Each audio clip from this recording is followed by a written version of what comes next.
Black Star Network is here. Hold no punches. I'm real revolutionary right now. Support this man, Black Media. He makes sure that our stories are told. Thank you for being the voice of Black America, Roland. Stay black. I love y'all. All momentum we have now, we have to keep this going. The video looks phenomenal. See, there's a difference between Black Star Network and Black-owned media and something like CNN. You can't be Black-owned media and be scared. It's time to be smart. Bring your eyeballs home. You dig?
19, 2026 coming up on Roland Martin Unfiltered, streaming live on the Black Star Network. I'm back in D.C. It was the 8th annual Anthony Anderson Celebrity Golf Classic, literally driving in from the airport. We're going to talk about the NAACP calling for black athletes in certain states to say no to those schools and to enter the transfer portal. We'll talk about that next. Also, Donald Trump creates his own slush fund for the white domestic terrorists who raided the Capitol. Yeah, lots to discuss there. And we also are learning about the secret deal that he signed where the IRS cannot investigate him, his family members, or his companies. I keep telling y'all this man is absolutely corrupt. Plus, we talk about the absolutely impotent governor of Colorado, Democrat Jared Polis, who let out an election denier who was unapologetic in cheating. Lots to break down. It is time to bring the funk on Roland Martin Unfiltered on the Black Star Network. Let's go. He's got it. Whatever the miss, he's on it. Whatever it is, he's got the scoop, the fact, the find. And when it breaks, he's right on time and it's rolling. Best believe he's knowing. Putting it down from sports to news to politics. With entertainment just for kicks, he's rolling. It's on go, y'all.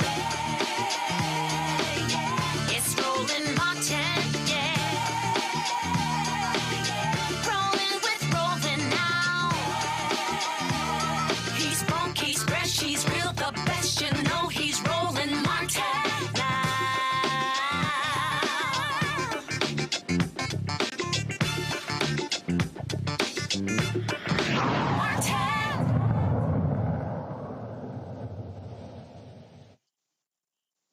Southern states like Texas, Louisiana, Mississippi, Florida, Tennessee, and others are very good at targeting and ending black folks' political representation, but they cannot survive without black athletes in football and basketball. Well, the NAACP is calling, announcing their Out of Bounds initiative, calling on black players as well as alumni not to support those southern states that are engaging in attacks on black voting rights.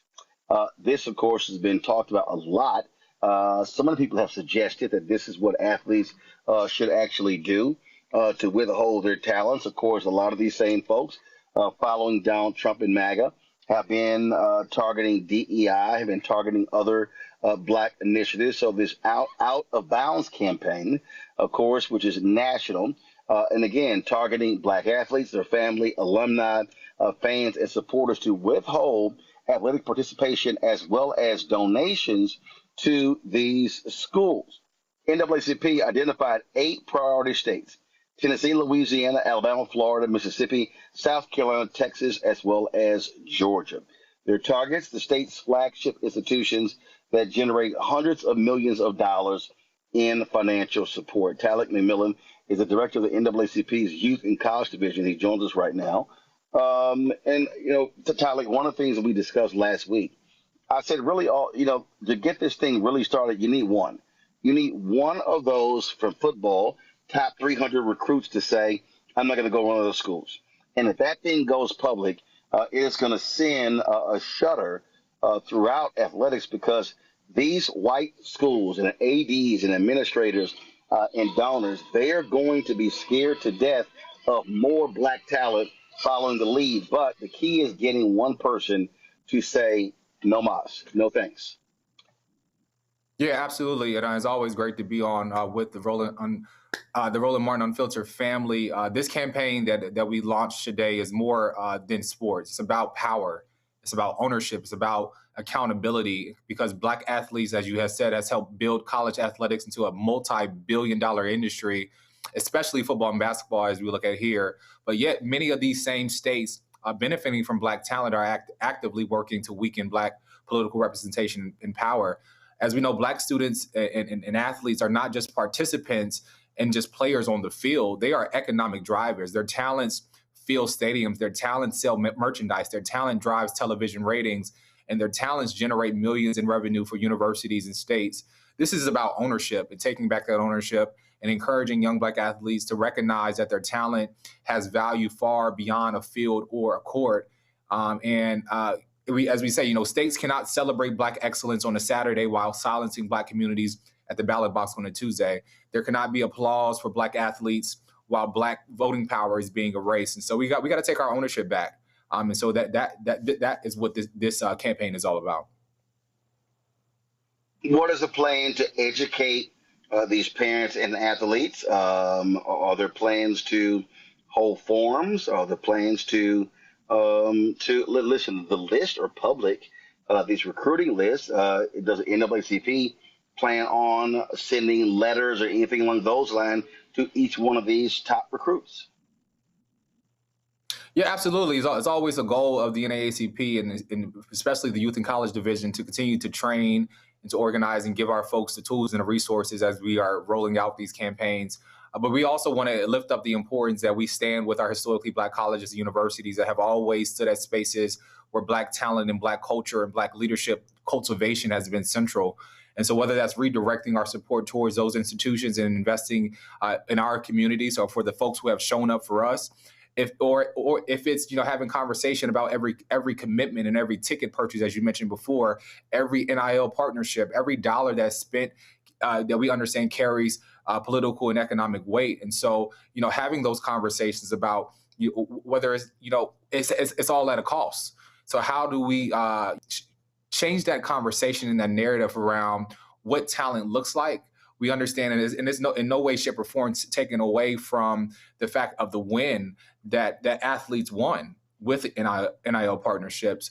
But to what cost will we allow the disenfranchisement and the cancellation of our representation in these states who continue to make billions and millions of dollars off of our talent?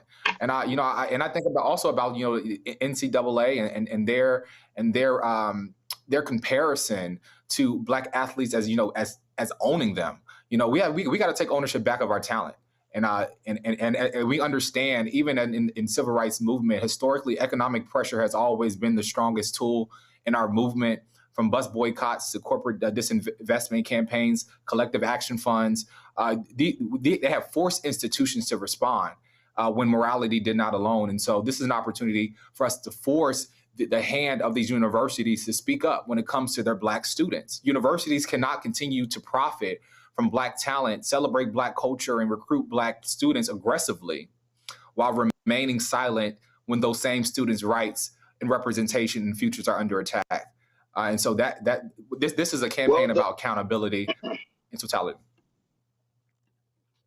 Does the NAACP plan on launching pickets at college football games in the fall? Meaning at those stadiums? I mean, as the strategy continues to develop, we are definitely looking at multiple approaches and working with, our state leaders to see what that approach look like and how we will. But there would definitely be further action as it relates to how we show up as the fall continues to roll out as sports the schedules continue to roll out, and especially as the portal as being open and having conversations with those athletes and folks in the space, and also getting the advisement of student athletes and coaches, et cetera. We're continuing to do the work and having those conversations, but we are absolutely, as you mentioned, strategizing on ways of how we show up definitely in the fall. All right, then, Tyler McMillan, we really appreciate it. Thanks a lot. No, thank you. I want to bring my panel, Dr. Mustafa Santag Ali, former senior advisor for environmental justice at the EPA. He joins us out of D.C. Also joining us on the panel, Randy Bryan, entrepreneur, author, speaker, and creator of the Truthing Gang. Dr. Larry J. Walker, associate professor, University of Central Florida. Glad to have all three of you here. I mean, at the end of the day, Randy, you got to hit him in the pocketbooks. I've always said, I called Saturdays during college football season DEI Saturdays. I said, these schools, they love to see their black talent running up and down that football field on basketball court as well, but they damn sure don't give a damn about them in other places. And they've been very clear about how they feel about us. They have stripped us of our rights. It seems like every day we're hearing of a new way they've stripped us of rights.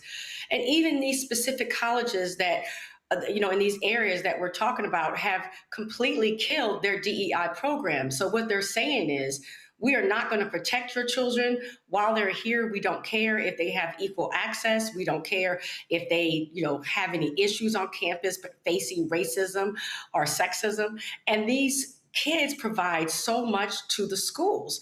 We have to understand, particularly in the sports like basketball and football, that those make the most money and they fund the athletic department. So when little Susie or Jethro is going to college and he's on the road team, there are black men and black and women whose bodies are paying for that. They are funding those scholarships for those kids and the entire athletic programs for those kids, and yet they won't protect the kids. Yet they're telling us that even our votes don't matter whatsoever. And we have to decide at some point that we must sacrifice. I mean, I hate that we have to ask this of them, but this is where we are in this country right now if you're paying attention. And I've seen some people push back and say, oh, we're asking them to give up too much money. The people who are making the money are the schools, and they're making it on the backs of our children. Understand that fewer than 2% of our children go to the draft, basketball or football, once they've played at these schools. So this is it. It's not as if we're, counting them out that they cannot go on for a huge career. Sadly, 9 times out of 10, most of them do not go on to a career of professional football and basketball. So a sacrifice must be made so we can get our power back, because it is bigger than sport. It's about power. Mustafa, one of the things that I find to be very interesting, and I've listened to these folks, we shouldn't be asking this of these young athletes. And I got to remind people that the leadership of SNCC, the leadership that took place during the Black Freedom Movement, these were people who got kicked out of school because they joined. These are people who were 18, 19, and 20 years old. So I think it sounds ridiculous to say, oh, my God, these athletes are too young today, when folks damn sure weren't too young who were on the front lines in the 60s.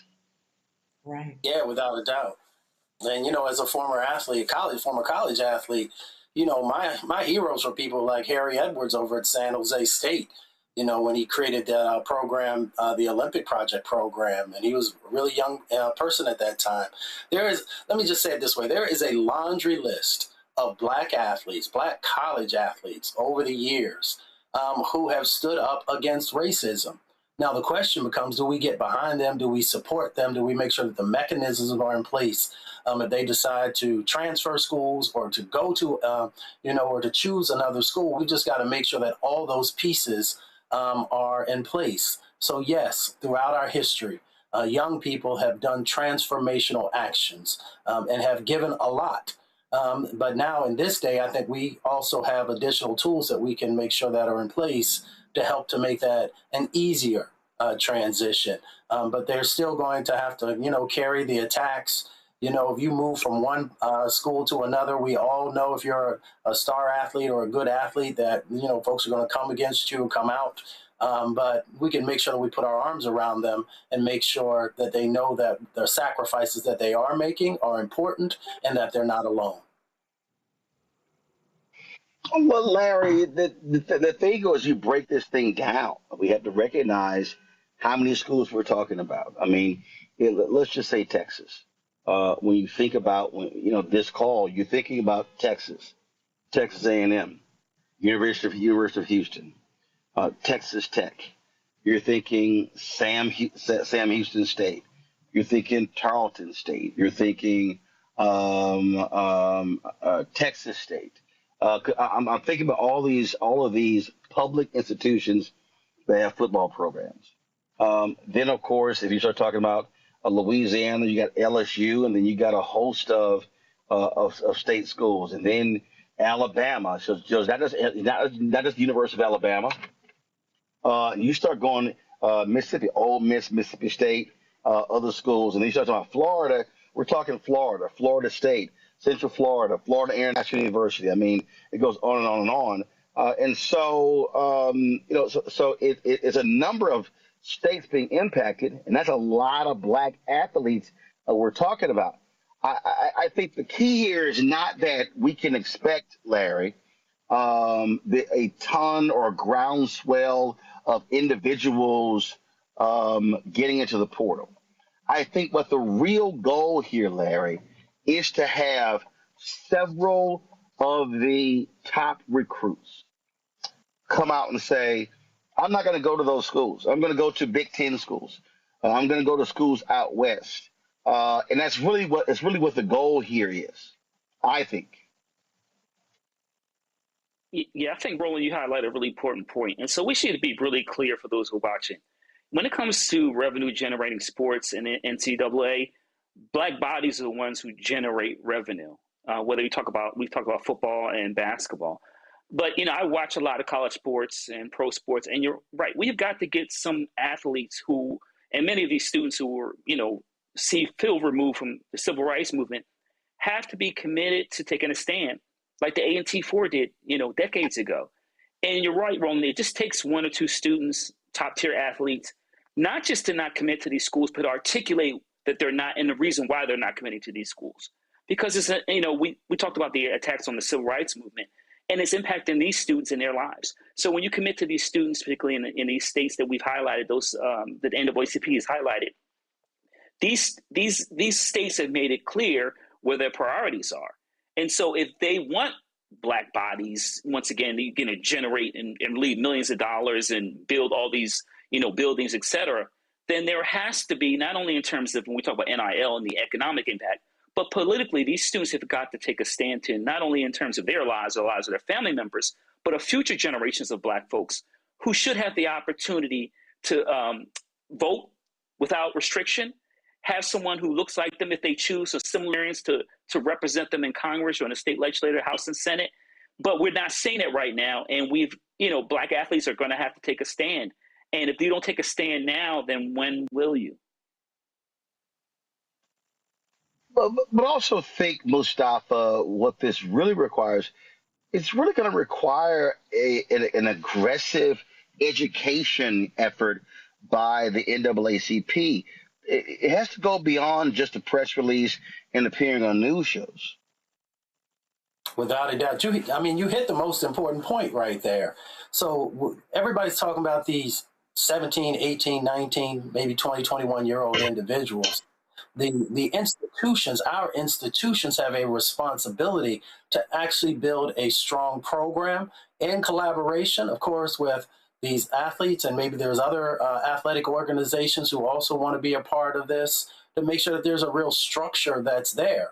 And it has to be well thought out, because I remember watching Major Harris, and most folks probably aren't old enough to remember when Major was a Heisman candidate, was doing all this amazing stuff. He used to fight and push back against racism. And I remember watching the attacks on him because there was no infrastructure around him. So if the NAACP and others, and I think it's a great thing if they're going to move forward and make sure that you make the right investments, and making sure that you are in it for the long haul, and making sure that we have this system that's built properly with the tools that are necessary, then you're talking about success. We're not talking about just a moment. We're actually talking about, continue to build a movement.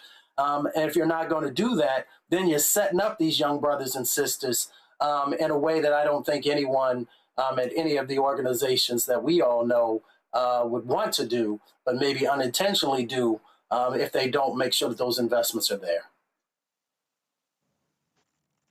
Yeah, and really what this look, Randy, you've been in the corporate space, and the reality is we're very quick to say boycott, but boycotts require an education phase, a training phase, and I think that is going to be critically important, and also in targeting, because when we talk about the athletes, you got to be targeting their parents, grandparents, aunts, and uncles. You bring up a really good point. It's particularly the parents. I'm a mother of two sons, and I know that we all have great hopes for our children.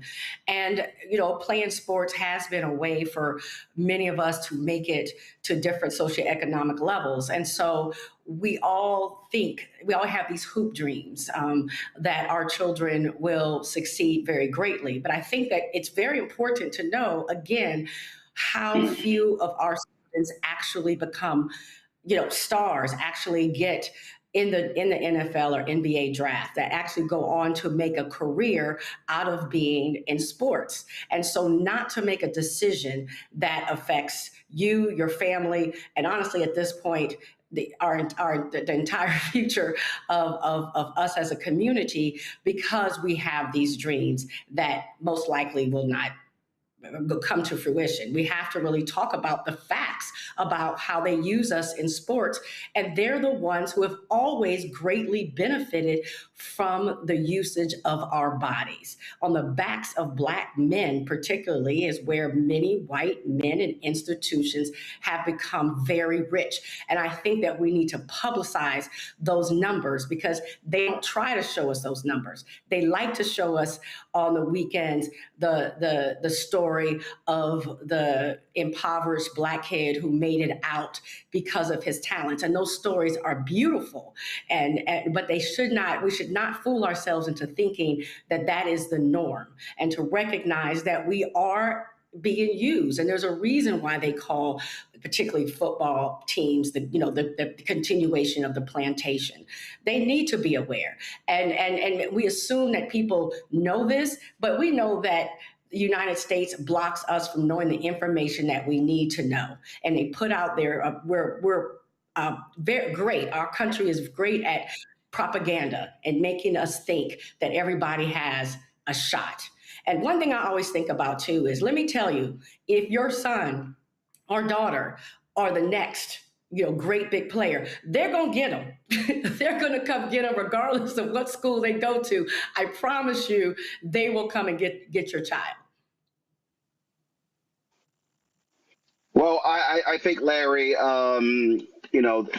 this is really going to, the onus is not simply on the high school players and the college players.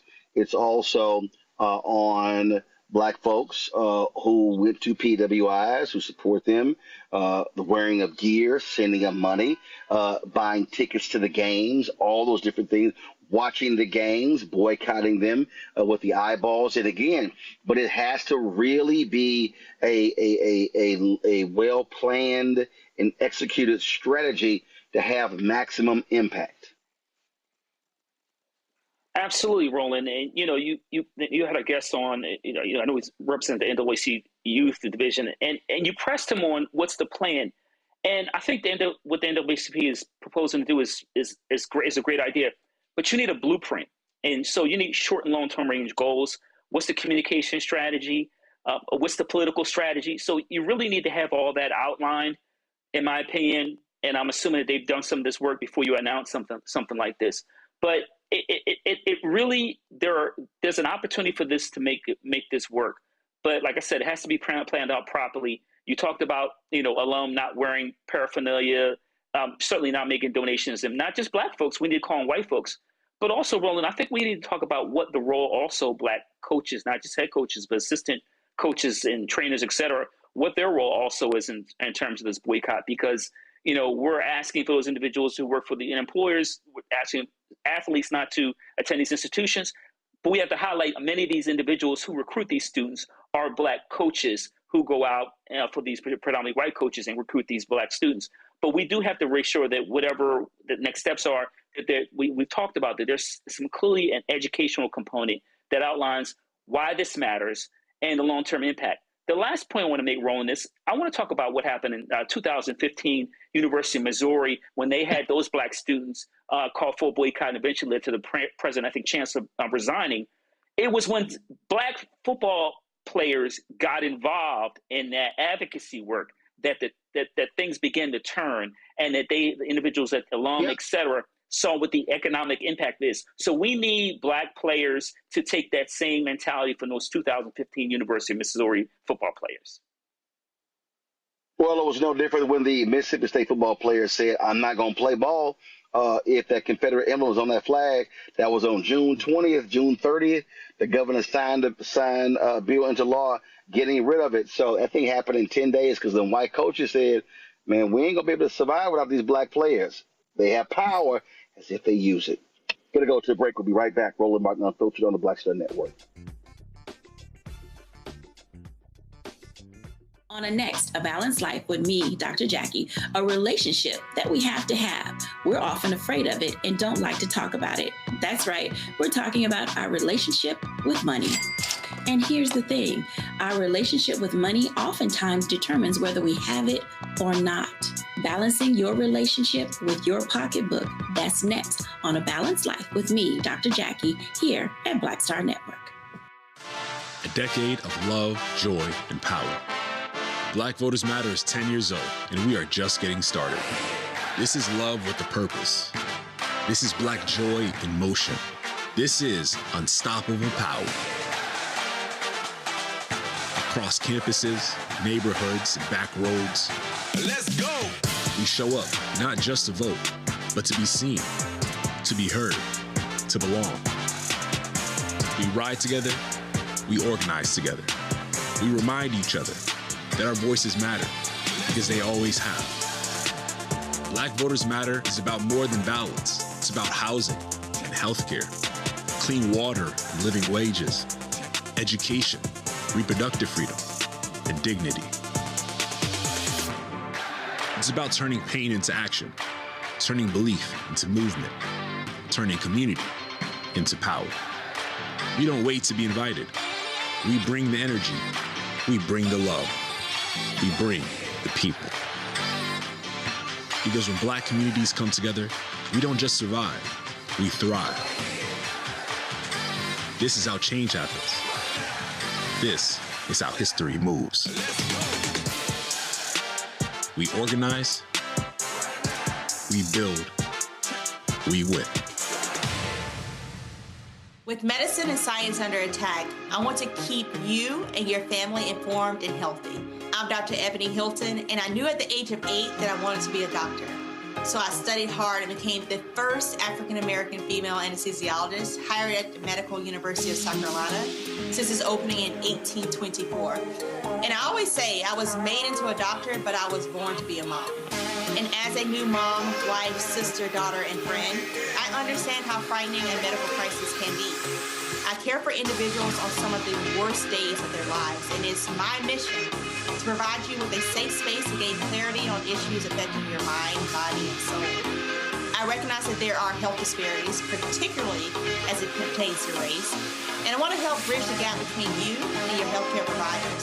Join me every Thursday for Second Opinion on the Black Star Network, where each week I'll invite experts from various medical fields to share the latest health news. We'll discuss topics such as the vaccine debate, mental and sexual health, medical bias, infertility, menopause, andropause, nutrition, and aging. Together with my medical colleagues, we aim to provide you with a second opinion. Don't miss it, Thursdays only on the Black Star Network. hatred on the streets. A horrific scene, a white nationalist rally that descended into deadly violence. White people are losing their damn minds. As an angry pro-Trump mob storms the U.S. Capitol, we've seen shootings. We're about to see the rise of what I call white minority resistance. We have seen white folks in this country who simply cannot tolerate black folks voting. I think what we're seeing is the inevitable result of violent denial. This is part of American history. Every time that people of color have made progress, whether real or symbolic, there has been what Carol Anderson at Emory University calls white rage as a backlash. This is the rise of the Proud Boys and the Boogaloo Boys. America, there's going to be more of this. Here's all the Proud Boys, guys. This country is getting increasingly racist in its behaviors and its attitudes because of the fear of white people. The fear that they're taking our jobs, they're taking our resources, they're taking our women. This is white fear.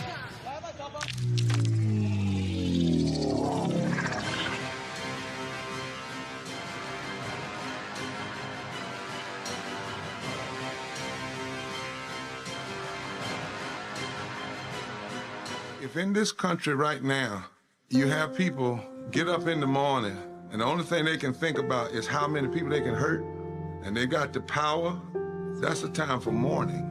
For better or worse, what makes America special, it's that legal system that's supposed to protect minorities from the tyranny of the majority.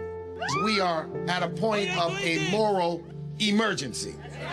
We must raise a voice of outrage. We must raise a voice of compassion. And we must raise a voice of unity. We are not in a crisis of party versus party. We are in a crisis of civilization, a human rights crisis, and a crisis of democracy itself. And guess what? You've been chosen to make sure that those that would destroy, those that would hate, don't have the final say, and they don't ultimately win.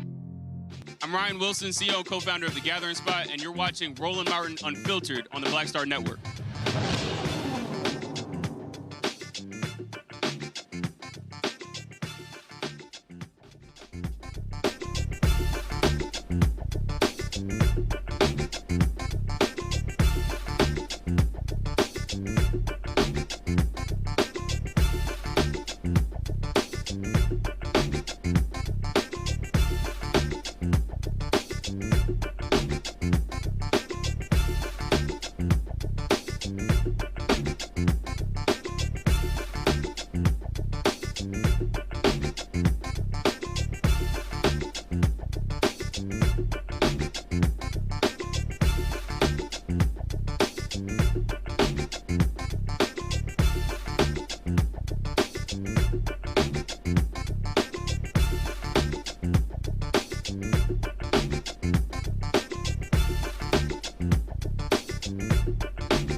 Folks, today the Congressional Black Caucus Chair Yvette Clarke, House Democratic leader Hakeem Jeffries, and other members of the Congressional Black Caucus, along with NAACP President Derek Jackson, expressed their unanimous opposition to the Congressional SCORE Act. The SCORE Act would have paved the way for new standards in college sports on matters including revenue sharing and athlete compensation. Black leaders criticized the lack of response from college athletic leadership regarding attacks on black political representation. They made it clear, oh, you don't stand with us? The hell with the SCORE Act. There were a couple of CBC members who actually signed on as co-sponsors, but they were put under massive pressure by other CBC members to drop that, and they actually did. Here's some of today's news conference.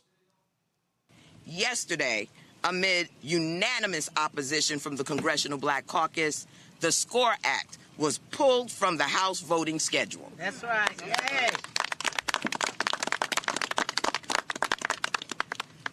We want to be clear. The issue was never simply about one bill. As the CBC made clear in letters to the Southeastern Conference, Atlantic Coast Conference, and the National Collegiate Athletic Association, the issue is whether institutions that benefit from black talent, black labor, and black communities are willing to speak out when black political power is under attack.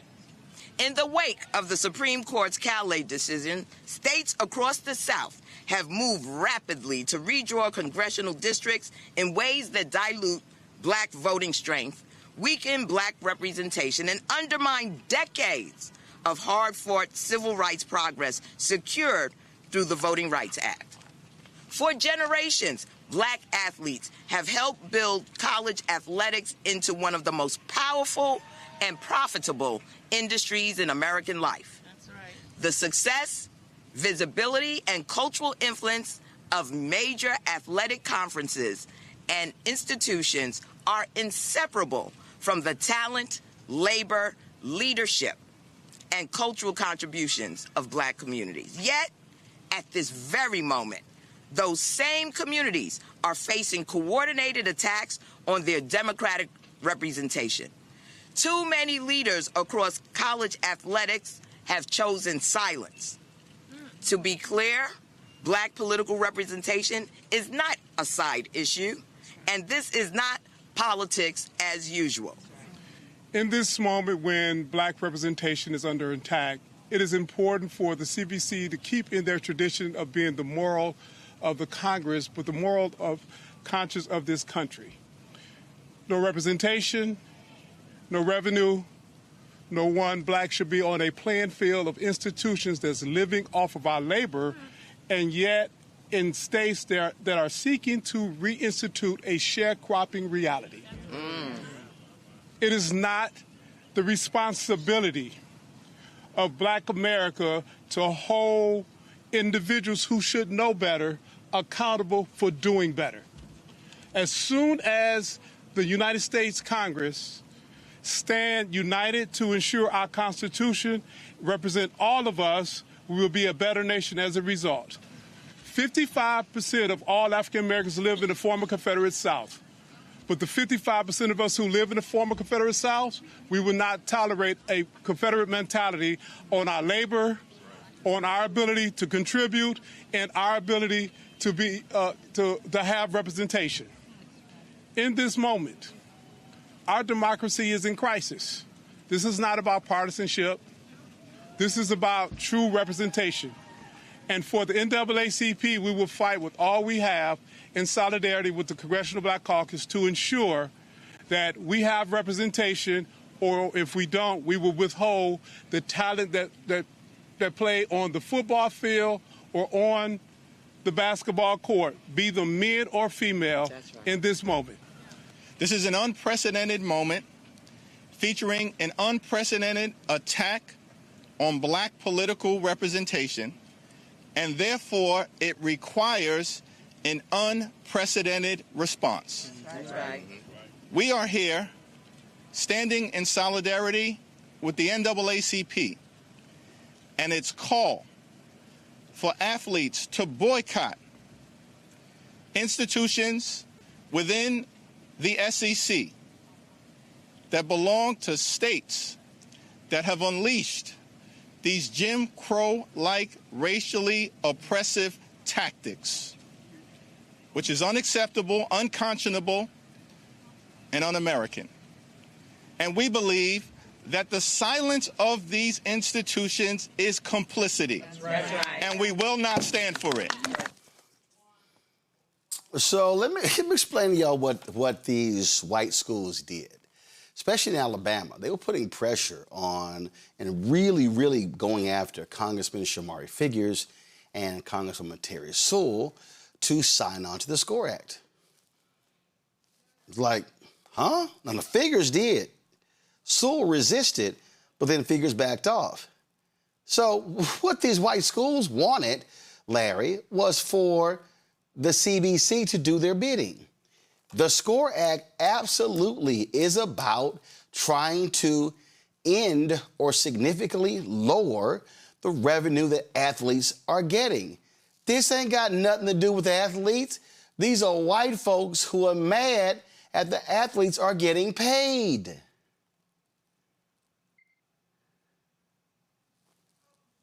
Lost Larry, I'll go to Mustafa with that one.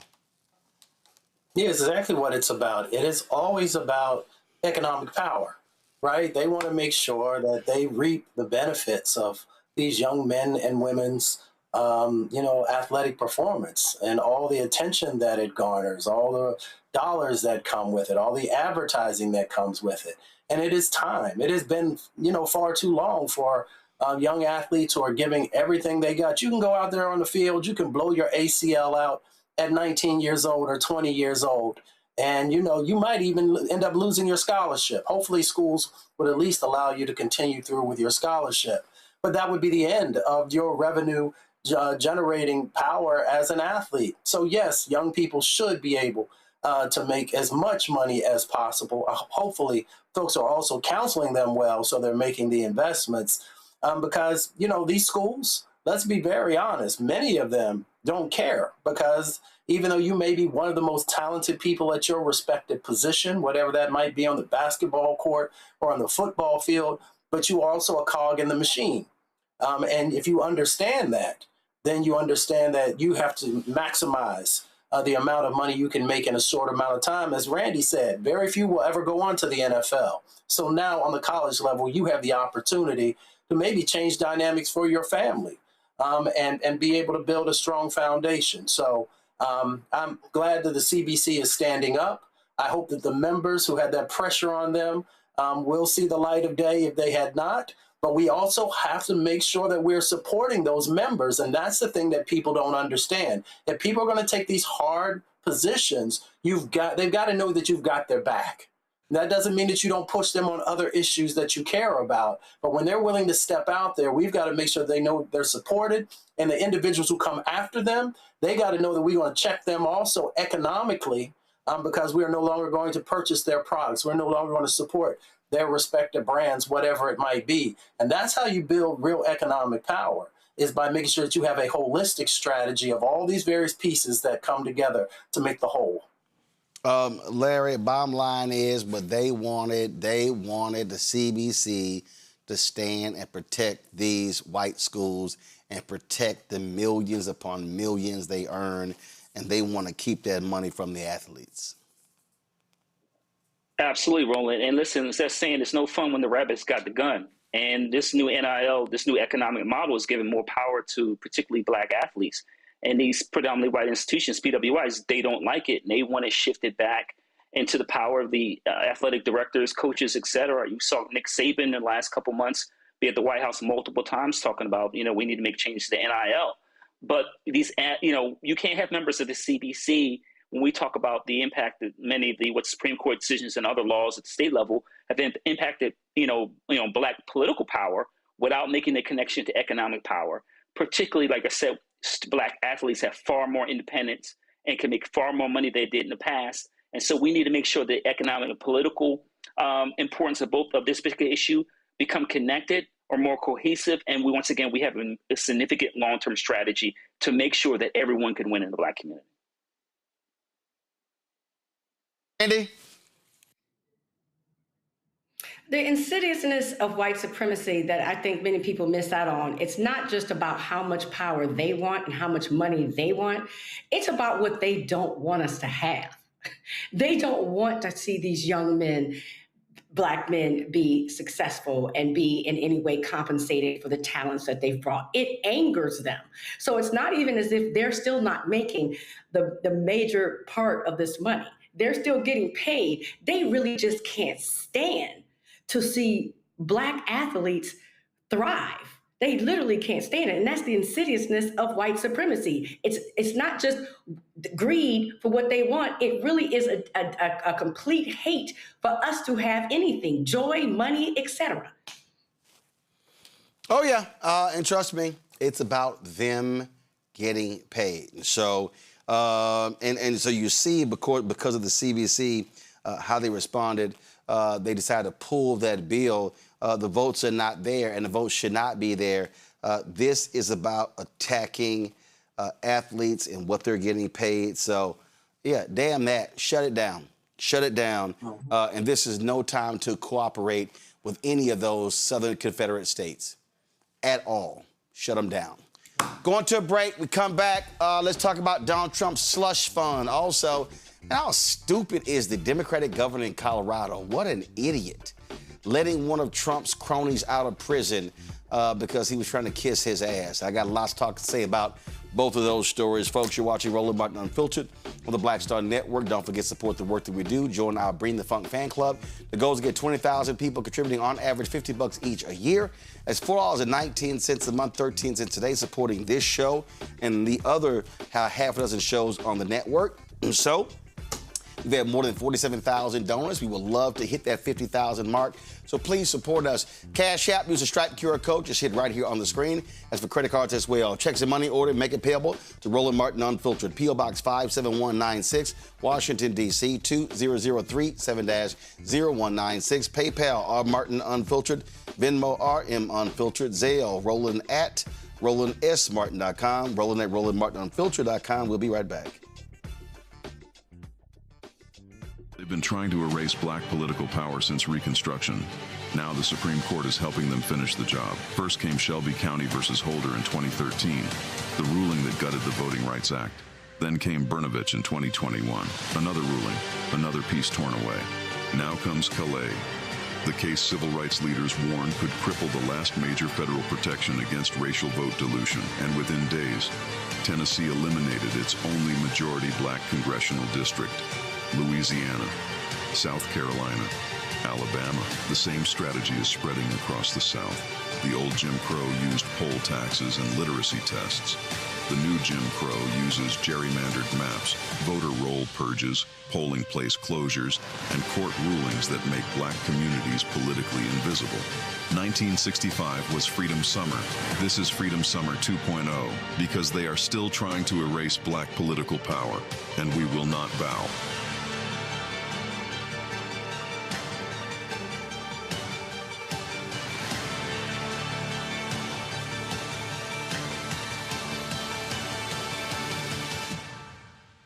I'm Brittany Noble, Midwest-born, HBCU educated with experience in newsrooms across the country. Well, I've teamed up with Roland Martin to bring to you The Breakdown. This isn't just news. It's our stories, our voice, our community.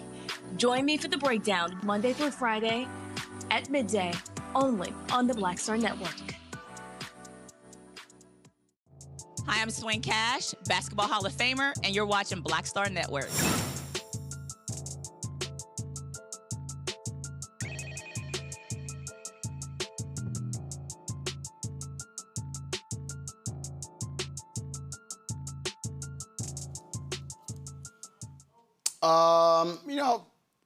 There's nothing like an absolutely despicable, corrupt, pathetic individual like Donald Trump.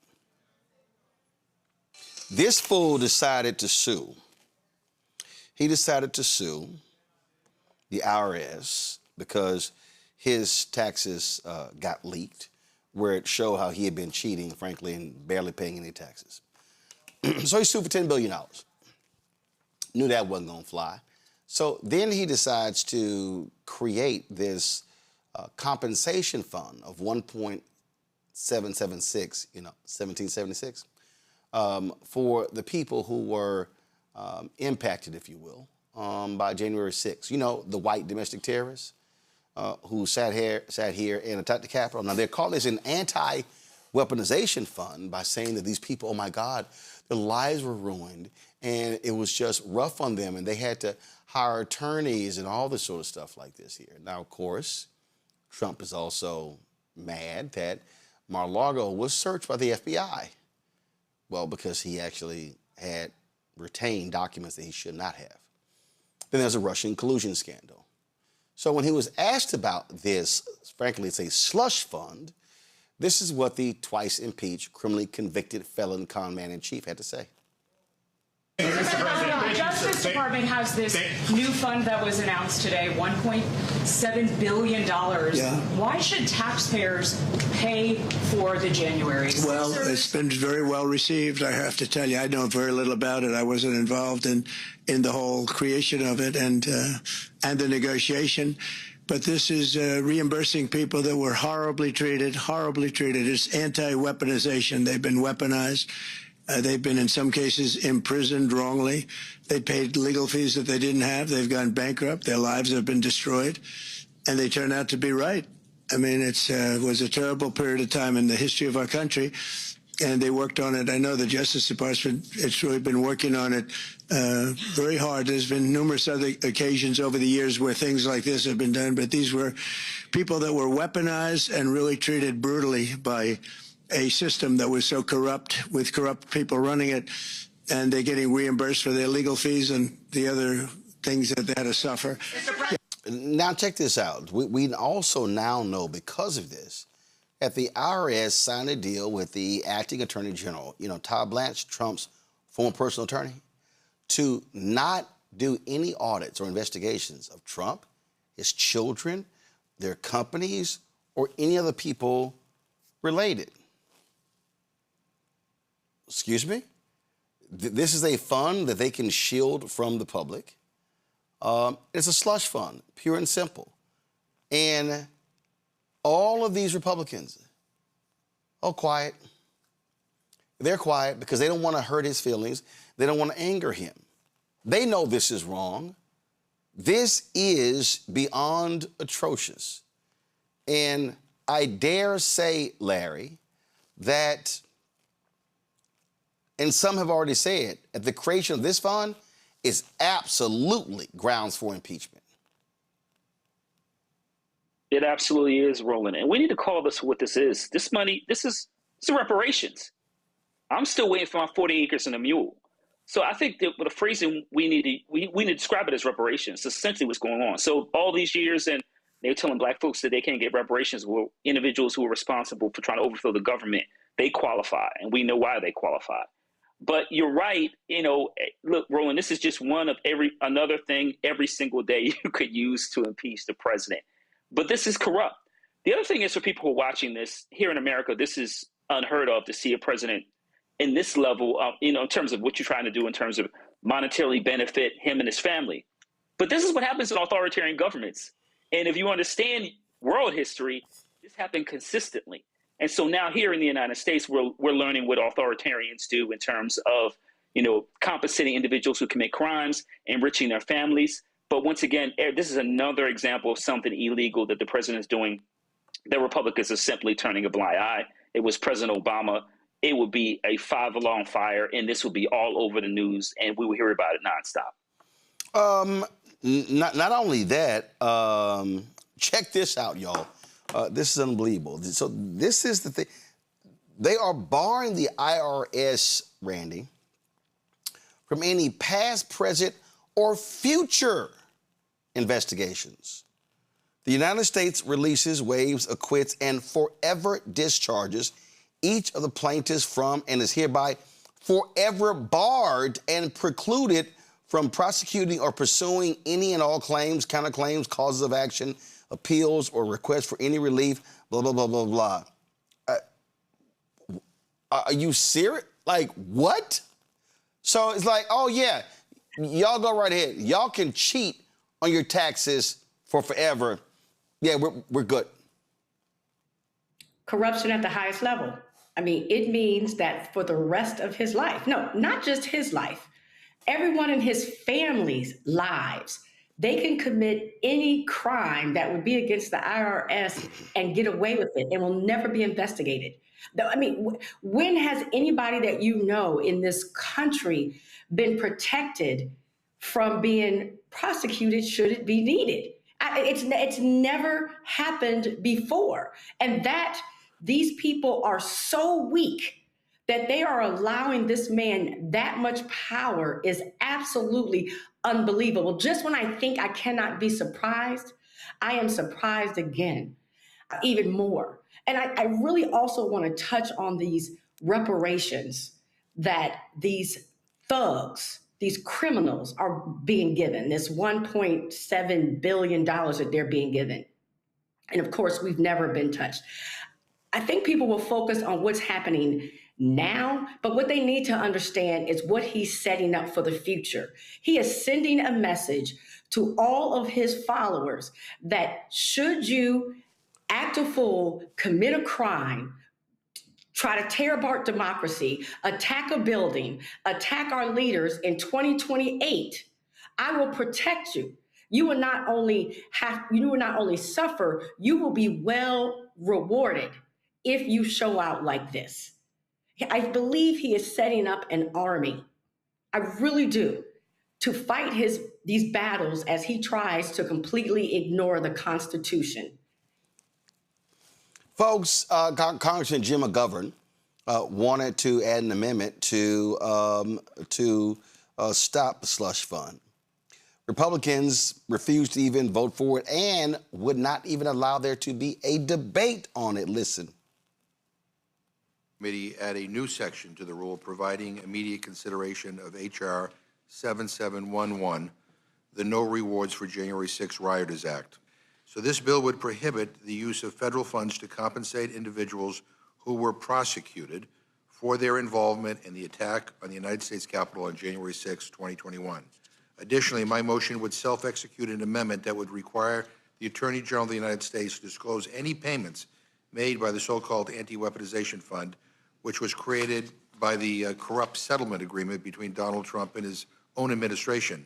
This secret slush fund should be an outrage to every American, no matter your politics. I would urge a yes vote on my motion, and I yield back. The question is on the amendment. All those in favor signify by saying aye. Aye. Those opposed say no. No. The noes have it. The amendment's not agreed to. They love the corruption, Mustafa. They love it. They love it. They love it.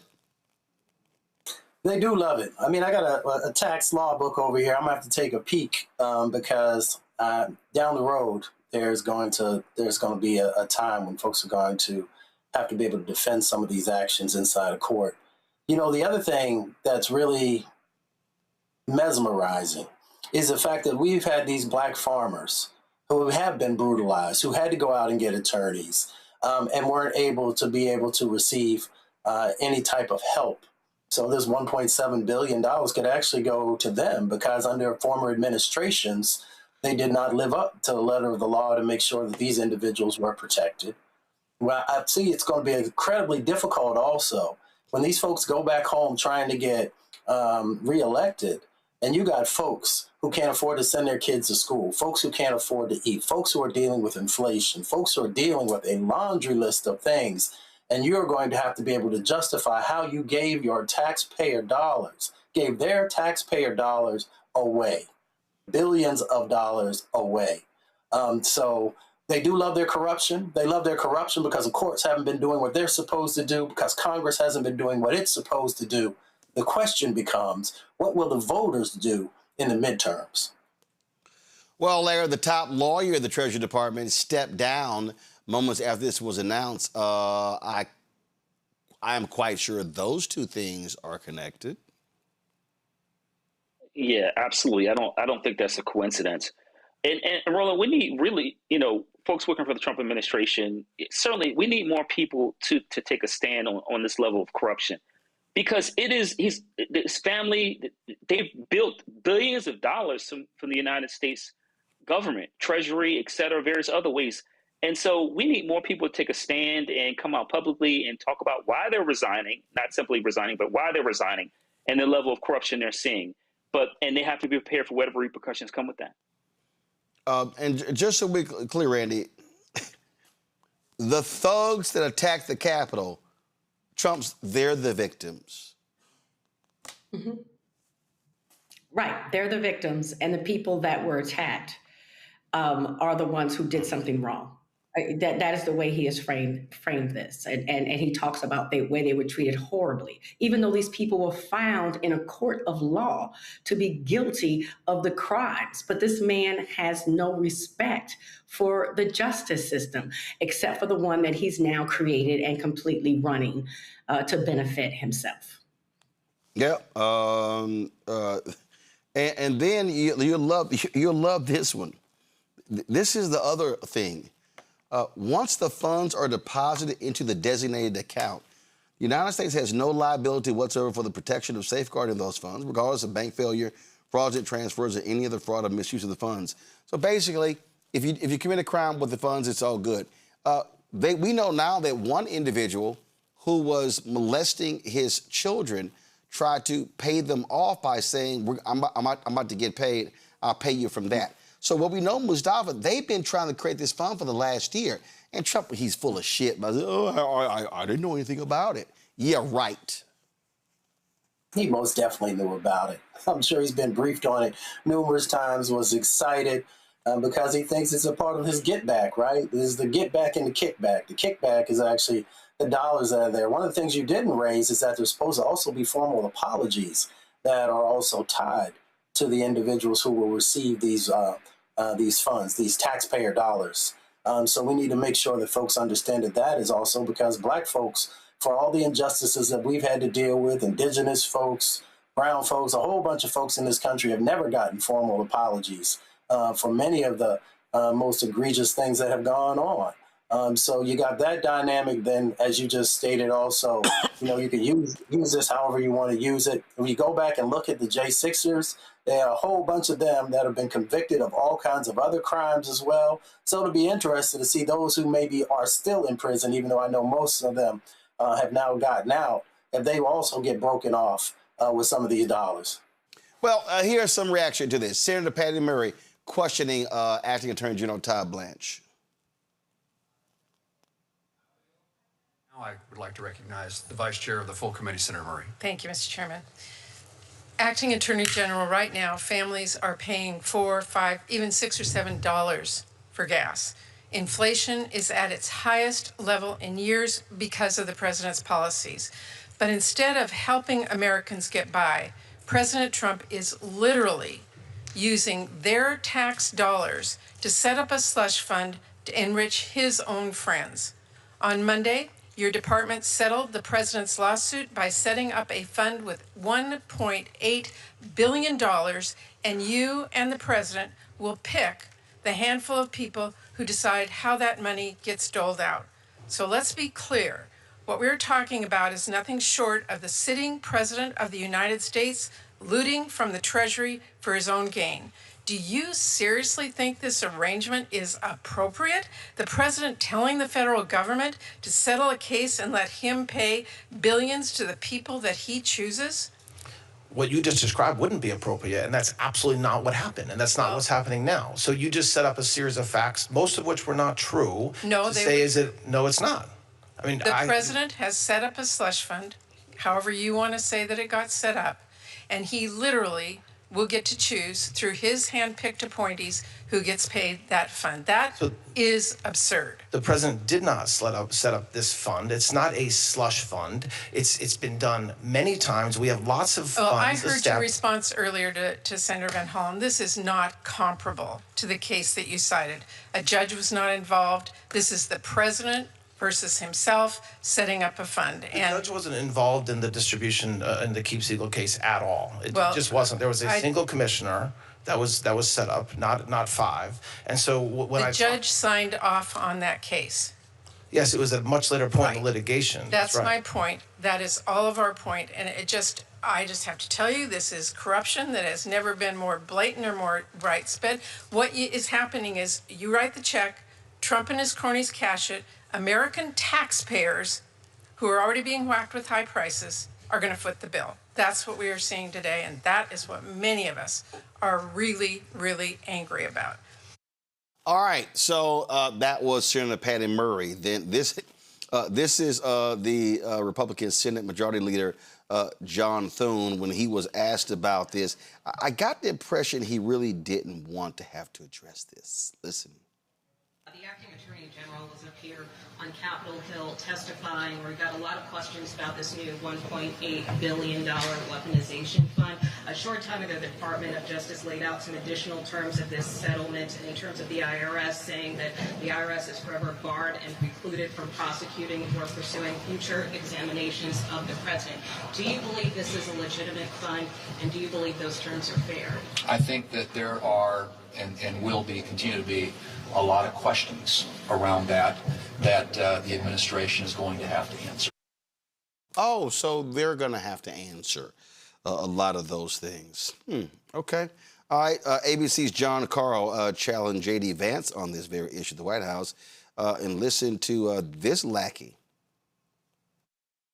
Eligible to apply for this fund. I mean, you're eligible, but I assume you're not going to apply, and you don't think you should get money out of this fund. Of course. So isn't it just as easy to say that people that attacked police officers should not get taxpayer money from this fund?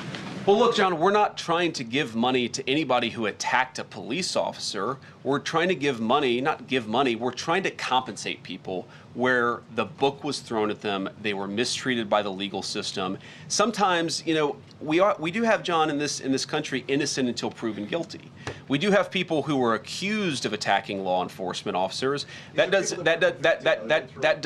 doesn't mean that we're going to completely ignore some of the claims that they're going to make. We're going to evaluate these things on a case-by-case basis. And if we think that somebody, whatever they were accused of, if we think that somebody was unfairly prosecuted and deserves just compensation, then that's what this fund is going to exist to provide. It's just going to correct a wrong, and I think that's a good thing. And I'd encourage everybody, Democrat, Republican, Independent, let's turn the page on this thing that we did under the last administration where we tried to throw people in prison because they had the wrong politics. Let's throw people in prison who broke the law. I think this fund is a good part of getting justice for the people who were wrongly treated. I'm not confused, Mustafa.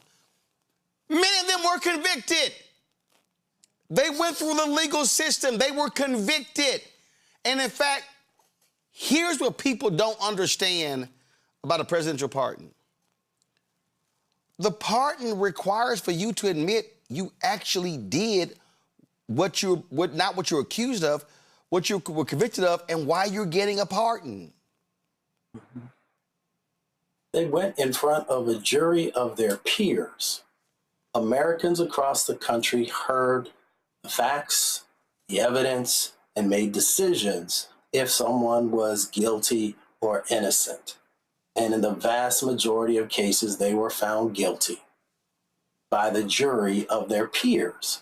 And that's the part that the vice president and others don't want to call out or highlight, because it's not like, you know, someone was arbitrarily in some federal agency saying you're guilty and that's the end of it.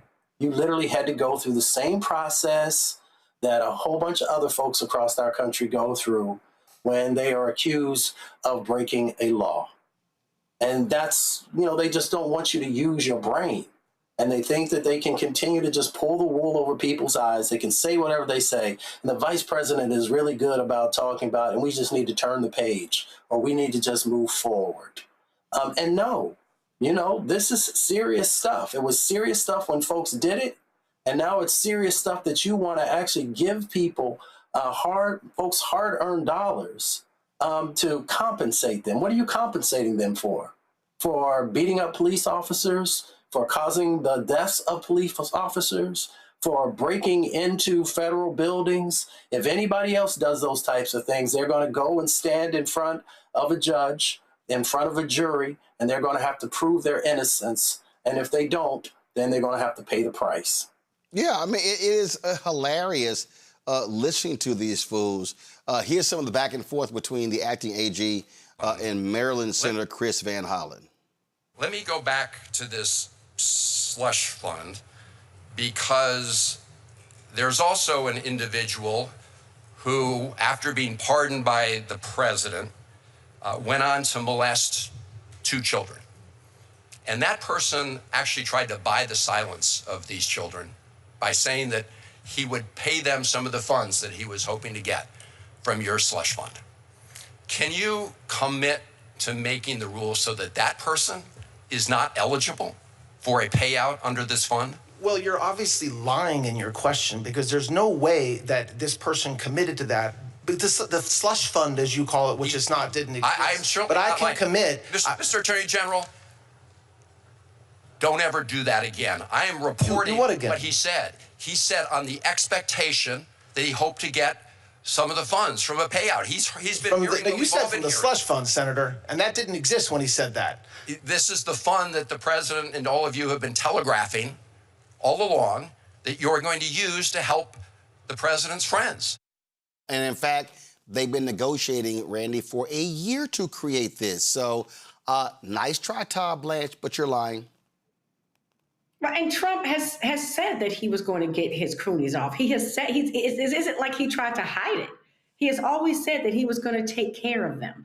So there's not a question that that man promised, to some money to the families of those children. And let's not act like the Republicans are protective of pedophiles. Let's not act like that they don't have to see some weakness against pedophiles. They've already proven that they don't persecute them whatsoever. So we shouldn't be surprised that they don't seem to care about that either. This was a well thought out plan. Trump has always promised this money. So of course, like any of us would say, I got a settlement coming.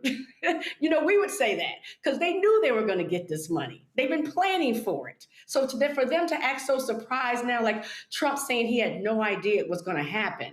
Of course he did. He told us it was going to happen. It's been in the works. Absolutely. And so we see what's going on here. So it's like, y'all, come on now. We ain't crazy. We ain't crazy. We see what is going on here. All right, let me go to a quick break. We'll be right back. Roland Martin Unfiltered on the Black Star Network. With medicine and science under attack, I want to keep you and your family informed and healthy. I'm Dr. Ebony Hilton, and I knew at the age of 8 that I wanted to be a doctor. So I studied hard and became the first African-American female anesthesiologist hired at the Medical University of South Carolina since its opening in 1824. And I always say I was made into a doctor, but I was born to be a mom. And as a new mom, wife, sister, daughter, and friend, I understand how frightening a medical crisis can be. I care for individuals on some of the worst days of their lives, and it's my mission to provide you with a safe space to gain clarity on issues affecting your mind, body, and soul. I recognize that there are health disparities, particularly as it pertains to race, and I want to help bridge the gap between you and your healthcare providers. Join me every Thursday for Second Opinion on the Black Star Network, where each week I'll invite experts from various medical fields to share the latest health news. We'll discuss topics such as the vaccine debate, mental and sexual health, medical bias, infertility, menopause, andropause, nutrition, and aging. Together with my medical colleagues, we aim to provide you with a second opinion. Don't miss it, Thursdays only on the Black Star Network. How you doing? I'm Mark Curry, and you're watching the Black Star Network. That's why I got these glasses on, because that black star is bright.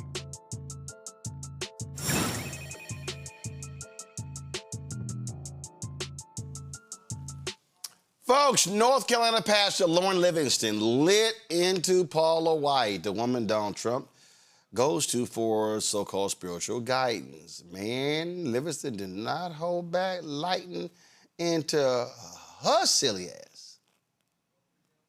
When T.D. Jakes was having these woman thou art loosed conferences, I was appalled at 50, 60, 70, 80,000 women showing up in a coliseum, football stadium, an auditorium,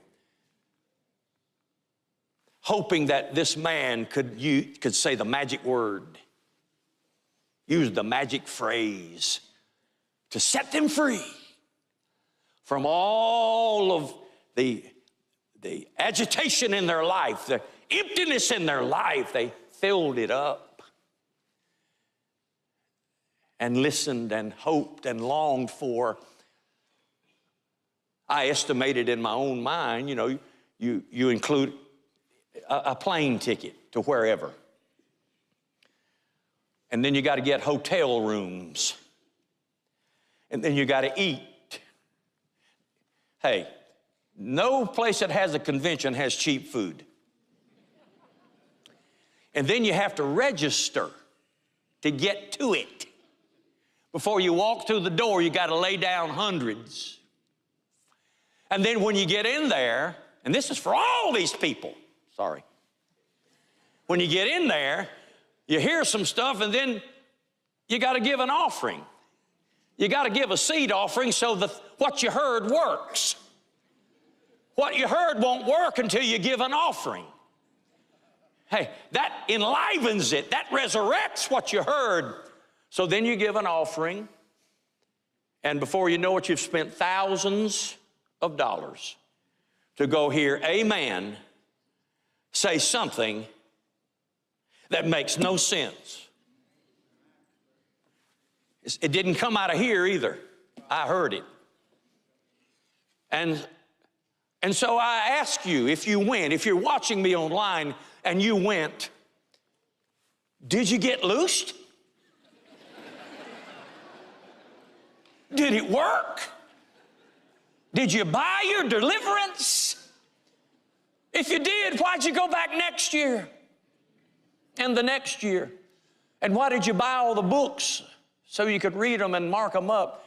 Folks, this is a scam.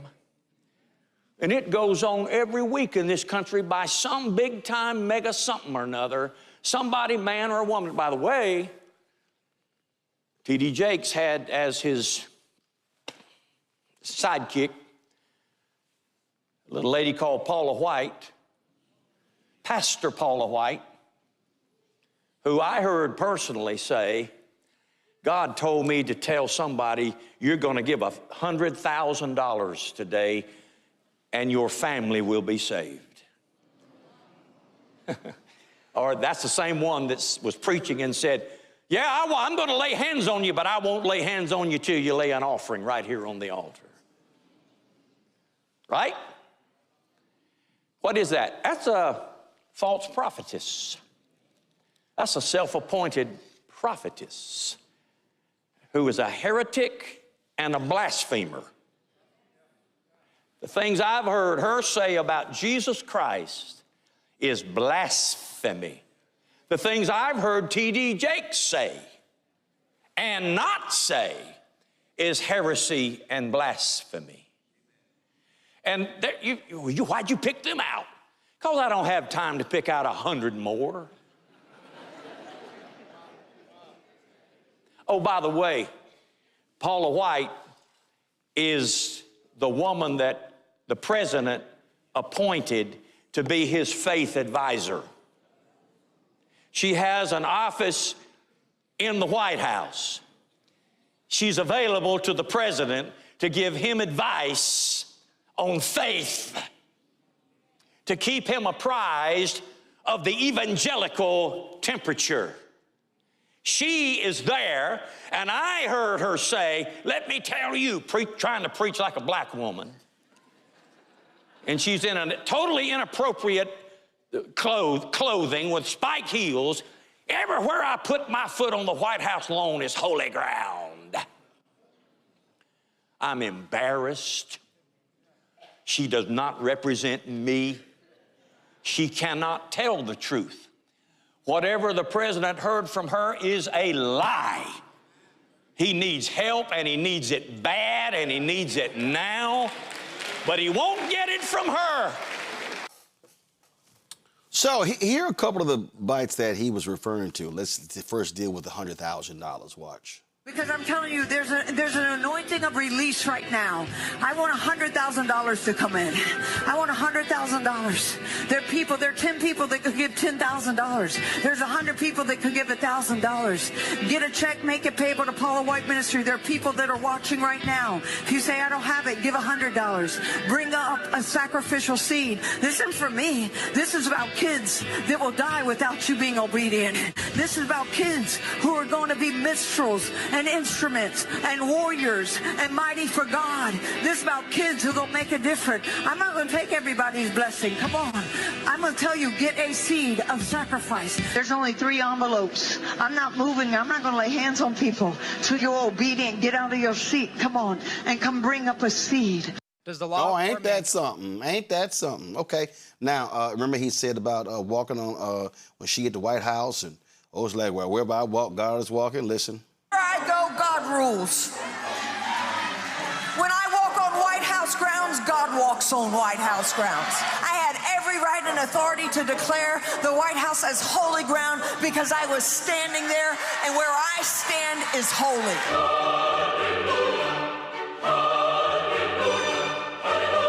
To say no to President Trump would be saying no to God.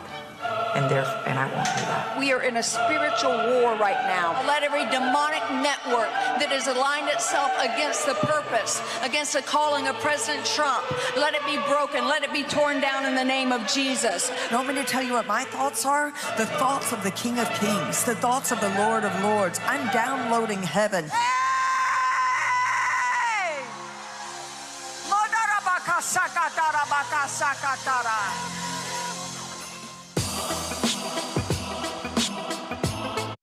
Now, you know, she talking in tongues, Donald Trump, but like, what the hell is she talking about? Because y'all know that man ain't even real as well. Not even real as well. Then you got him, then you also got that ignorant fool, Lorenzo Sewell. That's that crazy, ignorant black preacher out of Detroit. Listen to what this fool said at that white nationalist gathering over the weekend called Rededicate 250. Lorenzo, a lot of people say that the church and politics should be separate, but there's an overlay in a lot of that. What would you tell people? Well, Jesus was a politician. Jesus was crucified for a political term. You're no friend of Caesar. Jesus, on his crucifix, it said that he was a king, right? So we're a country whereby our founding fathers understood we can't be a country that has a civil law without a moral law. They knew one was able to inform the other. They would have never had this false dichotomy of the church and the state. They would have said, no, the church needs to be leading the state. He doesn't believe in this church and state. But so when you're Trump and you're being led by these idiots, well, it's no shock that that's the kind of stuff that you would hear. And so just a little bit more batshit crazy Paula White. This is the video that she had them play at Rededicate 250. Again, if you want to see Pastor Botox, check it out. America has faced moments when the soul of this nation was tested. The abolition movement did not rise from politics alone. It emerged in the wake of the Second Great Awakening, a spiritual revival that swept across our nation and called America back to God, to repentance, and to the truth that every human being is created in His image. From churches, prayer gatherings, and camp meetings, a moral conviction began to awaken in the conscience of the nation. And many of the voices God used were women of faith, who prayed, taught, organized, wrote, marched, and courageously stood against the evil of slavery when silence would have been easier. They understood that faith was not meant to remain within the church walls, but to shape the moral character of a nation. Courageous believers, men and women alike, were compelled by Scripture and conscience to stand for righteousness, even at great personal cost. Abraham Lincoln would later call America to a new birth of freedom. But Lincoln understood true freedom cannot survive apart from moral truth and dependence upon Almighty God.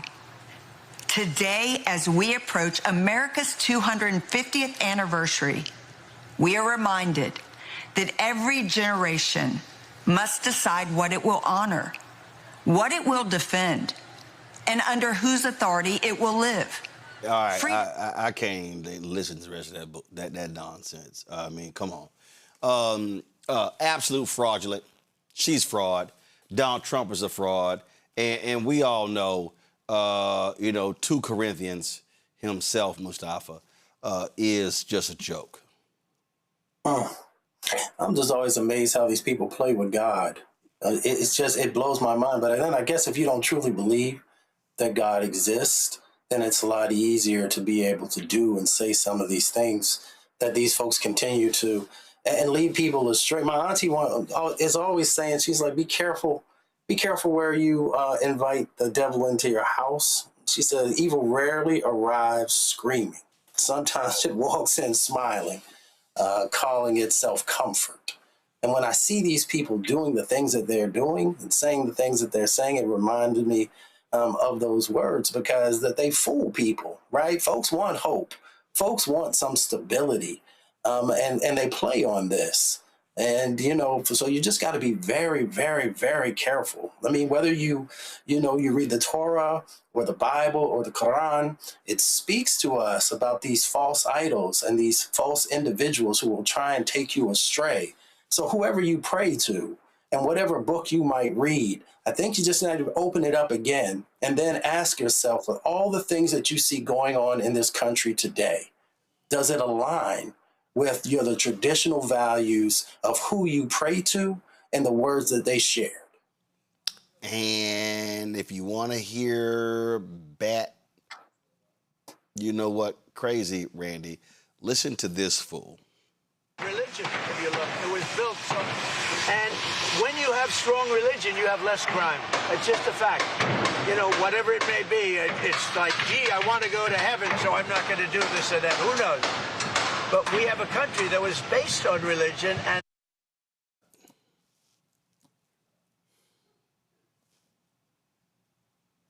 How is the felon going to talk to us about religion? That's the part that's hilarious. He is the head criminal in charge. So how is he going to talk to us about religion? And you know, it's funny you bring up the lady before. I just heard her name just skipped me. You know what her education is? She's never been to a school of divinity. That woman has never led a Sunday school. Do you hear me? She has a business where she uses to peddle religion and God. She has a business. She started enterprises. She started writing books. But before then, she had never been to a school of divinity. She's never led a Sunday school class. She is a hustler, period. And so she and Trump are one and the same. But the audacity of that man to talk about religion and crime goes down, and he's a criminal, a convicted criminal. I can't get over it. I literally just can't get over the hypocrisy. It's Larry. Go ahead. So, you know, Roland, to Randy's point, it reminded me of the song, Rick Ross, "Every Day I'm Hustling," because that's basically what we're dealing with. The other thing is, you cannot pray to the God of capitalism. And this is really what is at the root of this, is the intersection of capitalism and white nationalism. And so we need to really be clear about what's happening. And the contradictions about talking about God while the same individuals had multiple marriages, cheated on multiple wives, had multiple children, and lies consistently. And then those other individuals who use capitalism as a sword to convince people money to these individuals so they can line their pockets. And so that is not consistent with Christianity or any other major religion in our society. But once again, this is individuals using the Bible as a way to line their pockets. And, you know, as a reminder, some of those folks that one individual we saw recently likes gold-plated things in their bathroom, right? So, and not only in terms of those kinds of, things, but also, like I said, lining their pockets. But once again, you cannot pray to the God of capitalism because it's inconsistent with Christian values. All right, folks, it's always good to see racists called out. Well, 2 Texas activists went off with this white man who was censured after he used the N-word numerous times during a trial. Now, this was taking place while arguing outside the presence of a jury. Michael Phillips, a Brazoria County attorney, allegedly made the statements on May 5th during a jury trial involving a family custody modification case involving Black female attorney Brenda Daron. Some of the statements seem to be directed at her. Well, let's just say when Quadnell X and Dr. Candace Matthews rolled up on Phillips, they had a lot to say. Oh, here we go. So, Mr. Nigga right here. Yeah, that's your ass. So you the one like saying you the N-word, one right? like call people niggas and shit. You gonna call me a N-word nigga. today? Call me one. I bet you won't call in front of a black man like that. I bet you won't call me no nigga. Let me help you. You call a black woman N-word, call me that. No, call me that. I dare you to do it, and I swear for God, I'll make you taste the ancestors. Me too. You a coward. Call that black woman the N-word. You a real coward, Why man. would you We'll do catch you that? inside. No, go ahead. Go right ahead. Go ahead. I guarantee you wouldn't do it in front of me. Come on, come on. I know. In fact, I know you won't. Say the N-word in front of me. Come on, go on in there. And I guess you'll taste everything for the ancestors. Go on in Say there. it. Say it in front of me. I dare you to say it. What is your name? It's Quanell X, but you'll learn it real well today. Yeah. Say it. I bet you won't say N-word in my face.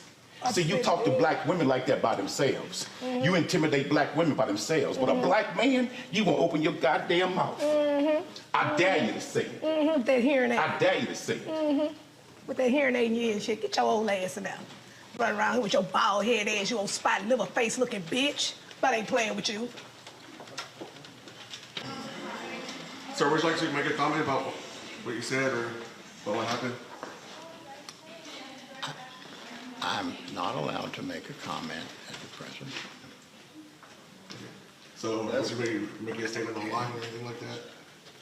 Who are you? Were you witness of what happened? There is a public statement online that is circulating. What I will say is I thank everyone for their support in coming today. My goal has been and always remains protecting my clients' rights and advocating for those rights. I believe that the court should be a place of decency, respect, and integrity, and I am glad that everyone here today believes in those values and are standing in solidarity with those values. Thank you. Took it upon himself to be a bully, to intimidate a black female in the courtroom. But when a black man got in his face, he cowered up, cowered down, and he could not hear a rat piss on cotton. At the end of the day, this man's a coward, and we're not going to tolerate anyone bullying black females using the N-word and think he can intimidate them and frighten them, and those sisters don't have backup. No, we will rise to the occasion and send that bigot a clear, crystal message. Hands off of black females. We're not going to tolerate that. And then, and one other thing in regards to by us being here in Brazoria County is a majority minority county now. So those times of lynching, those times of racist behavior, especially how so comfortable that he was in that courtroom, is over. We will no longer tolerate it, and we will rise to the occasion, and we will expose it, and we will shut you down.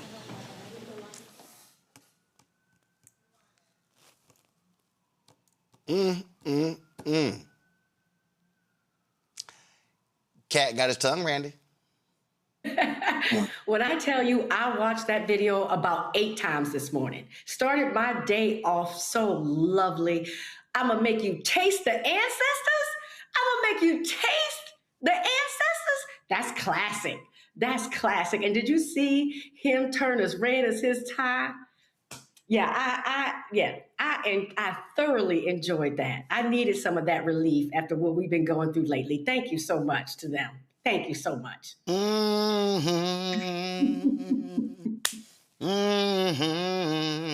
Larry. He didn't want any smoke, huh, Roland? Nope. Once he got this, he didn't want any smoke. You know, listen, forget all academic stuff. I'm from Philly. I love this kind of energy. We need to bottle that up.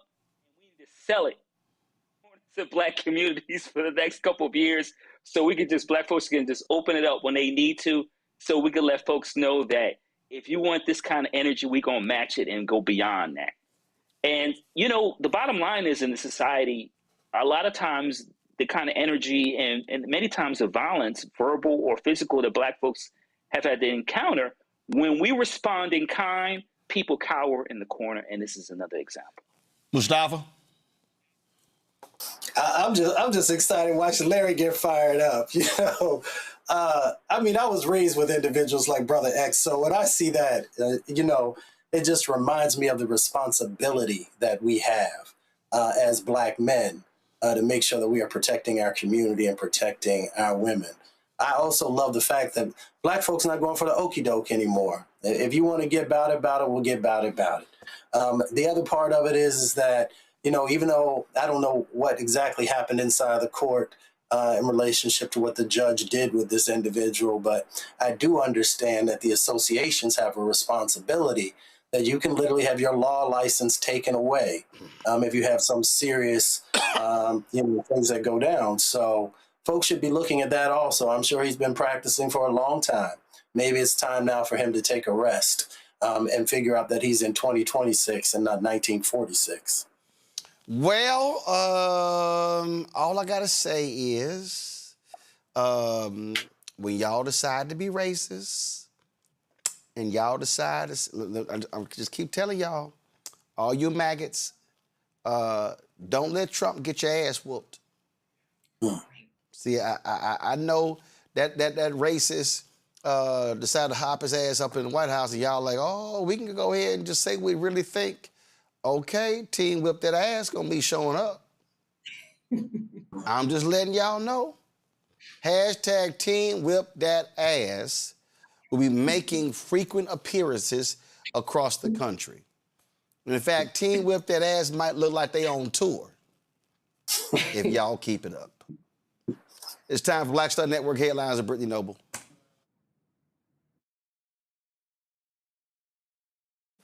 The body of a black teen who had been missing for 5 days in Alabama has been found shot and dismembered. The family of 18-year-old Marcavius Rumpf last saw him on May 7th after he left his grandmother's home in Eufaula with a friend. His family reported him missing when he did not return, and they began searching local wooded areas for him. And the search lasted for nearly a week before ending Monday, May 11th, when Marcavius's remains were found dismembered, set on fire, and with bullet wounds. Police have identified suspects for the murder, but no one has been charged or brought into custody.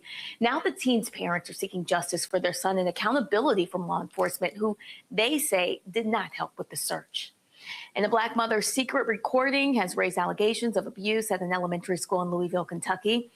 Tiffany Lee discovered that her son, Samaj, was allegedly being mistreated by his teacher at Field Elementary School.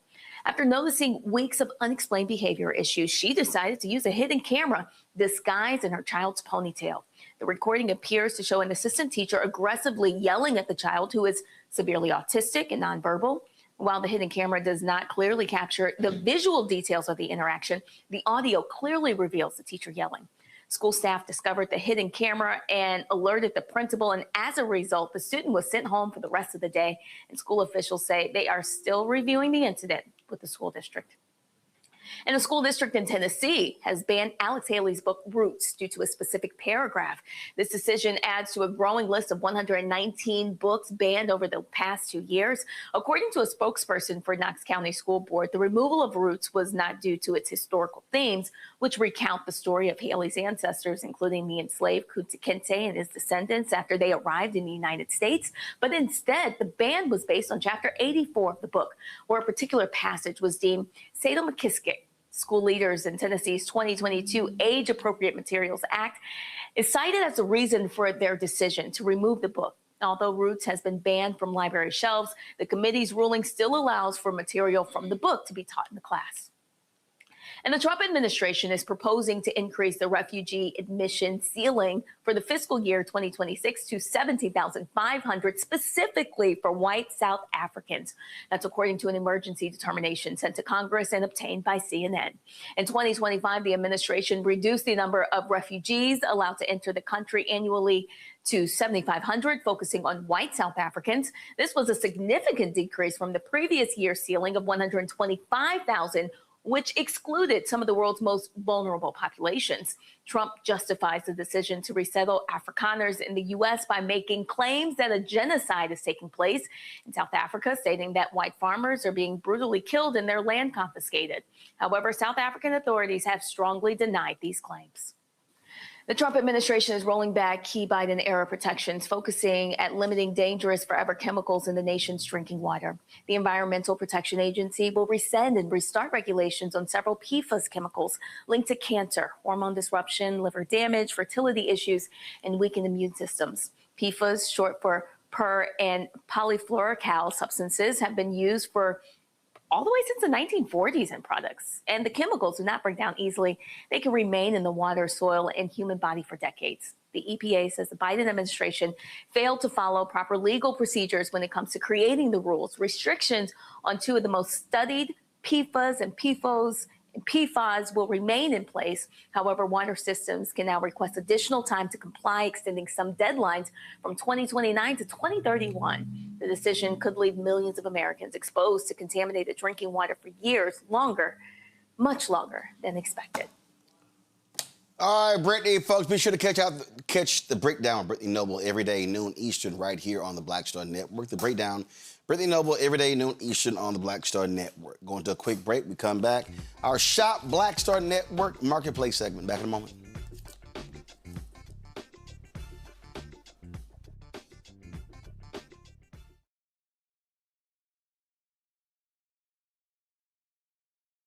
They've been trying to erase black political power since Reconstruction. Now the Supreme Court is helping them finish the job. First came Shelby County versus Holder in 2013, the ruling that gutted the Voting Rights Act. Then came Brnovich in 2021, another ruling, another piece torn away. Now comes Calais, the case civil rights leaders warned could cripple the last major federal protection against racial vote dilution. And within days, Tennessee eliminated its only majority black congressional district. Louisiana, South Carolina, Alabama. The same strategy is spreading across the South. The old Jim Crow used poll taxes and literacy tests. The new Jim Crow uses gerrymandered maps, voter roll purges, polling place closures, and court rulings that make black communities politically invisible. 1965 was Freedom Summer. This is Freedom Summer 2.0, because they are still trying to erase black political power, and we will not bow.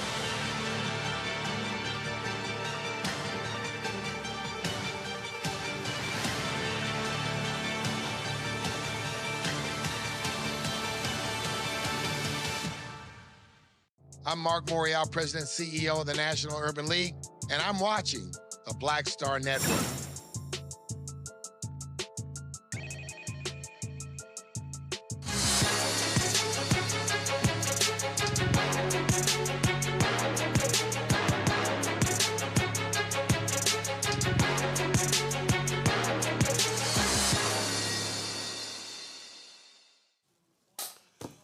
All right, have you ever craved something sweet but weren't quite sure what you wanted? Well, Brick City Candy has a delightful selection just for you. They offer a unique assortment of artisanal candles that blend classic flavors with a modern twist, all crafted by hand in small batches. Joining me now, Janelle Hudson, founder of the Pyramid House Foundation. Janelle, glad to have you here. Okay, so walk us through. So I'm sitting here, and I see Apple Jacks, I see grape. I've got here, what's this here? This is called Candy with a Purpose. This is watermelon, got watermelon right here. And then, let's see, Candy with a Purpose. Got cherry right here, and then what's over here? I've got, oops, something just fell, tangerine over here. So how'd you come around to creating this? So Brick City Candy is a social enterprise workforce development program of Pyramid House Foundation. And Pyramid House Foundation is a shared housing provider, and we have a reentry program. So we started with housing and then quickly found out that we needed to do more to be able to support our individuals returning from incarceration, to give them purpose, to foster healing, and then also to give them, obviously, a way to develop workforce skills so that they can then go into the community and live their lives productively. So they're the ones making the candy? Yes, they are. Okay. And where is this based? So Brick City is the nickname for Newark, New Jersey. And the young people that work for Brick City Candy are predominantly from Newark. We work out of a commercial kitchen in Orange, New Jersey. So was this about teaching them how to make the candy, the packaging, all the marketing, all those things? All of it, yeah. It's really when an individual, particularly a young person, comes from prison, there's a time, period that has been lost. And life continues, life goes on. So if they're incarcerated for 2 years, 6 years, however long they're incarcerated for, if they're adult paroled, there are even more challenges that they're facing. So as soon as they come out and they're placed with us, we then give them a safe environment for them to be able to develop skills that they, one, lack. They miss a large chunk of time in developing the normal skills an adolescent into adult would develop. And also to give them a safe place to do that, to figure out what kind of transferable skills they may have, because making candy is the same process with different ingredients as making drugs. So some may have been in that industry, and so it's an easy transition. And then also it's a supportive environment for them to be able to develop those skills and feel safe. If a young person comes out directly out of prison and goes into, let's say, a Costco's to work or a Target or wherever, they're not in a safe place to be able to develop the skills. So working for Brick City Candy for the period that they're with us, they're able to comfortably develop the skills that they need to then launch and go about their lives. Questions from the panel. Let's see. Larry, you first.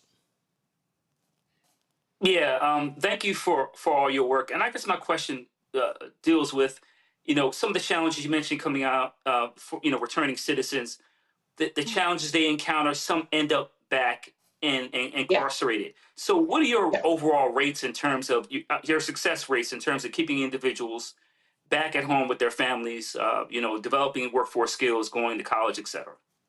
Yeah, so I would say it's a higher success rate for the older population, but for the under 30s, the recidivism rate is much higher. So the success rate is you have a better chance when they're older. For the under 30s, there's a lot more that needs to go into it. And I actually call the process the extraction from that life and to give them direction. One thing that really needs to happen and happen in a big way is healing past traumas. So I was lucky enough to develop and find my tribe of people who do this kind of work and can support the work that we're doing and supplement it with healing. So we partner with a group called Inside Circle out of California that runs healing circles. And we have our young people participate in the healing circles here in New Jersey. They also offer it here in New Jersey.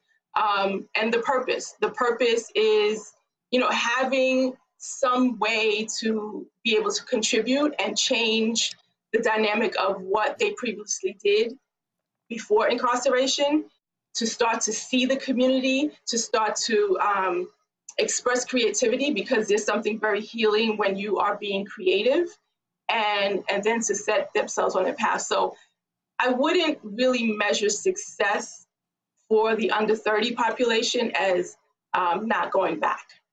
Because there's so many factors that play into why they may end up back in either jail or prison. There's parole violations. There's so many things that take place that contribute to that. So I hope I answered your question. Randy? I love what you're doing. I know that it's a challenge to get people back in the workforce or re-enter society. Is there a training program? Because I know the point is not just making candy, but the point is to prepare them to function in society. So is there also like a training program that teaches them even how to fill out an application, how to have an interview, and things like that? Or right now you're just focusing on? Yeah, absolutely. So it's 20 weeks that we work with the young person. We have a partnership with the state of New Jersey, the Youth Justice Commission, and we train them on interviewing skills, resume writing and development, how to just be in the workplace, being on time, all of the things that are required to successfully hold a job.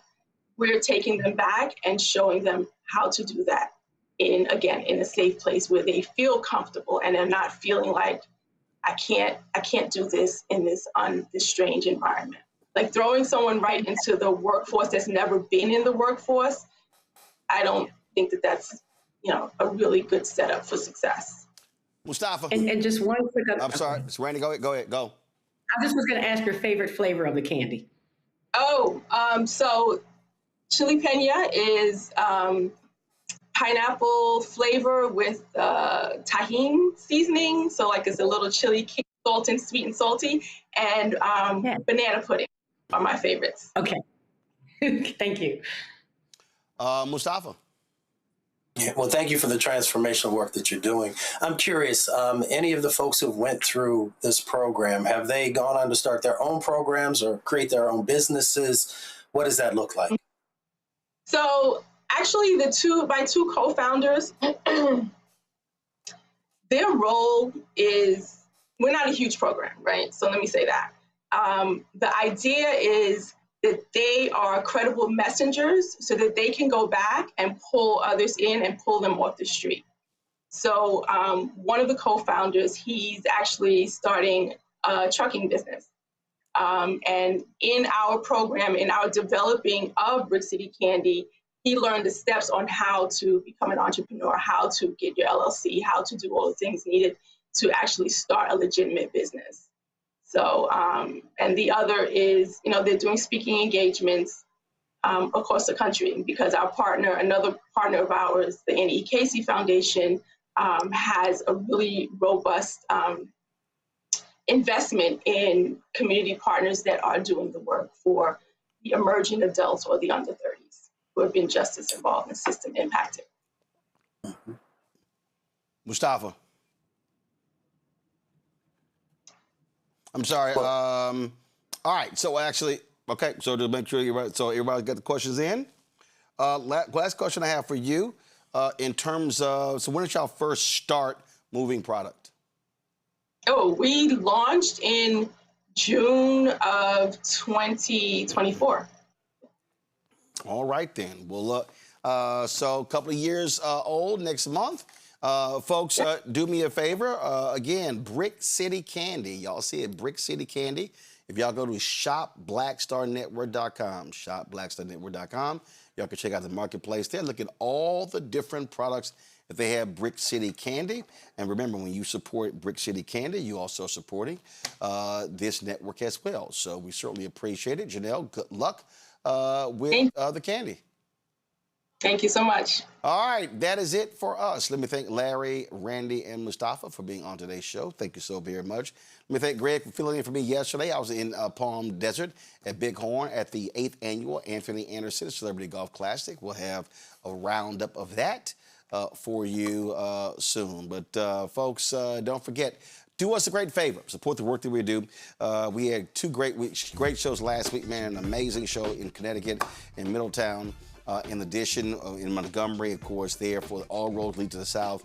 We streamed it to 50 platforms all across the country as well. So great feedback there. So support our work. Again, your contributions are critically important, y'all. Listen, our goal is to get 20,000 people contribute on average $50 each a year.